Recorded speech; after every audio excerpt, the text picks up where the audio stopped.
Those two had left me waiting once again. I scrolled an Urban Explorer forum I frequented and found nothing I hadn't seen before.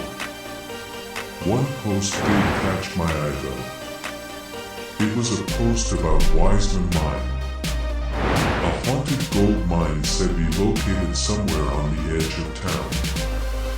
George Wiseman had died a rich man sometime in the 1800s. On his deathbed, he is said to have sworn to return and collect the rest of his gold from the earth. If anyone was to try and steal it from him, he further swore to strike them down and they would serve the mine in their death. It's said if you're lost in the forest around Westbrook, you might hear him still digging beneath your feet. Finally, I saw headlights approaching through the trees and put my phone down. A red SUV pulled up beside me and a bearded man called out from the passenger seat. "Hey Skinny, we had to stop for gas." I'd given up trying to make them stick to a schedule years ago. I got out of the car and grabbed my bag. The other two did the same. We walked towards a gated fence surrounding an abandoned automotive factory. The bearded man, Hunter, bent down as we approached the fence with wire cutters in hand. The power was already off. Dave Hardwell died of a heart attack 30 or so years ago. No family came forward to claim his assets or his business. People stopped showing up for work. Nobody paid the bills and Dave's auto shop was left to be reclaimed by the forest. It only took a few minutes and we were soon walking through a courtyard overgrown with weeds and moss. The door to the factory itself was unlocked. Disassembled remains and skeletal frames of cars littered the factory floor. There was a hole in the ceiling. We slowly made our way through the room and onwards up a set of stairs that were once an emergency exit. We climbed them upwards and found the door to the roof locked. Thea held up her torch as Toolbox began unbolting the door. It didn't take long to get the door open. We stepped out onto the roof and beheld our prize. A beautiful view overlooking the whole town of Westbrook.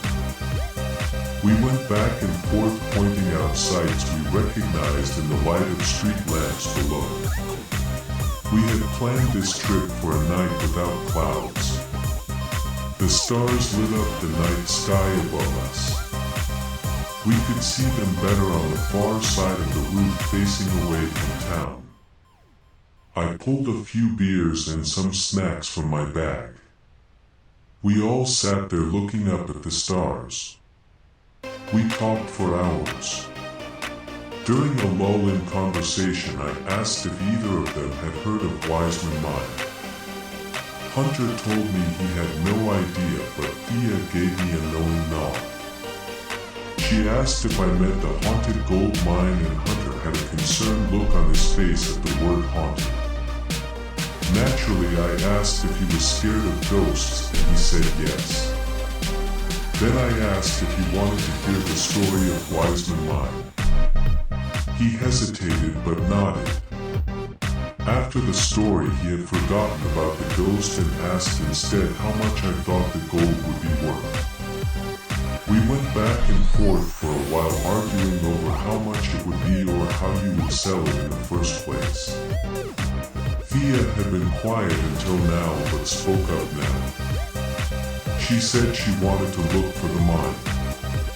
The conversation came to a halt and I looked at her. I laughed.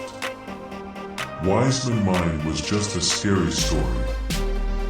I told her this much after I had finished and she told me I was wrong.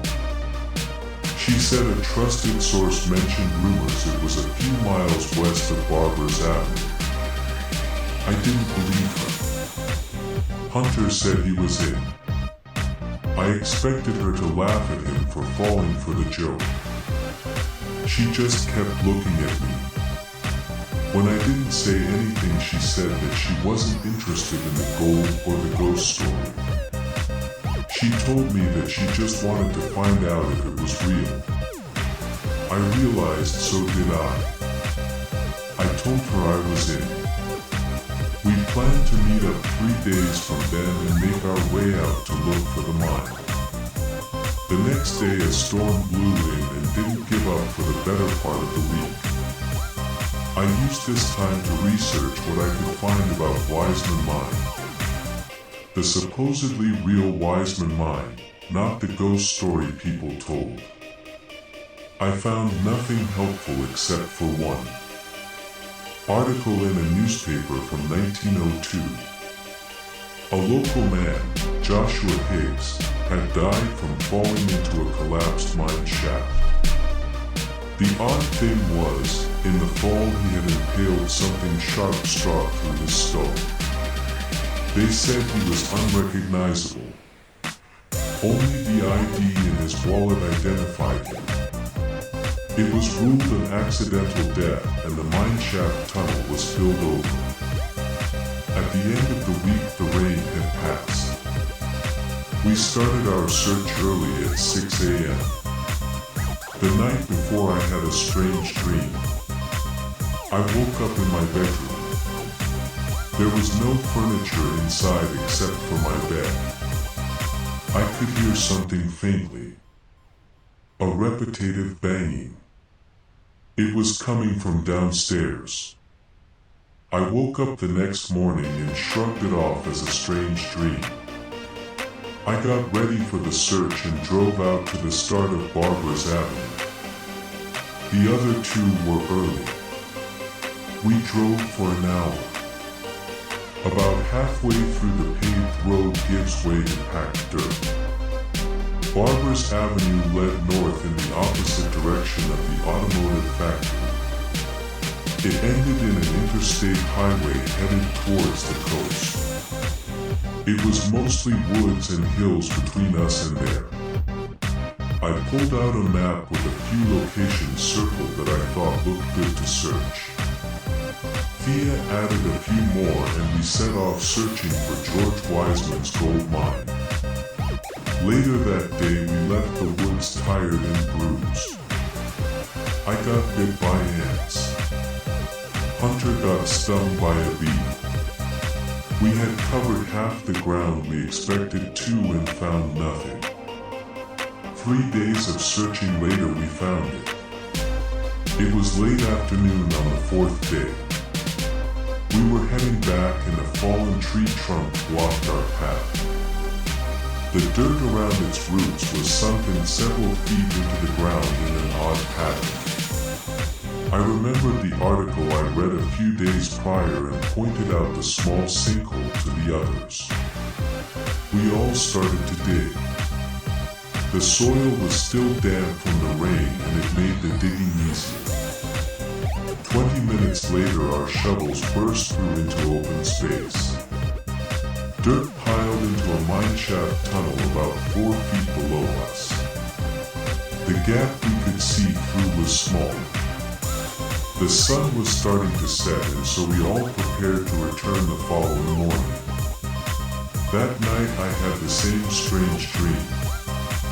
My bedroom empty. A faint banging noise from below. I went to go downstairs and investigate only to find the door to my room was locked. I put my ear to the floor. I listened to the noise.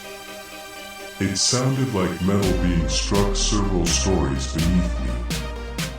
I could hear something crack under the weight of each blow. I woke up the next morning unnerved but soon forgot my strange dream as I prepared to explore Wiseman Mine. We never planned to go far. We just wanted a souvenir. A rusty pickaxe. A miner's helmet. Something like that. We got to the mine in the morning and began to dig a large enough gap for us to get in and out. The deeper we dug, the more stones we have to dig around and carry out ourselves. By afternoon, we had cleared a space slanting downward into the mineshaft. We made it inside. The walls were jagged stones, carved at odd angles, often slanted towards the ceiling. It was wide enough for the three of us to walk side by side. We only had one way to go and so followed the tunnel further down carefully. As we walked, there were often side passages that bent and twisted at odd angles. We came to a dead end. We made our way back towards the exit, taking our time to inspect the side passages more thoroughly. They must be the space left behind once the ore was mined. A few rocks sparkled in the torchlight. We could see markings of where a tool scratched the rock. Hunter found a nugget of gold ore. It was still embedded inside of one of these side passages walls. It was the size of an apple. He began to chip away at the rock. Small chips of stone fell to the ground around him. Some larger chunks snapped off. He finally pulled it free and a section of large stones underneath the ore cracked and each one hit the floor with a heavy thud. The ground shook. There was a rumbling.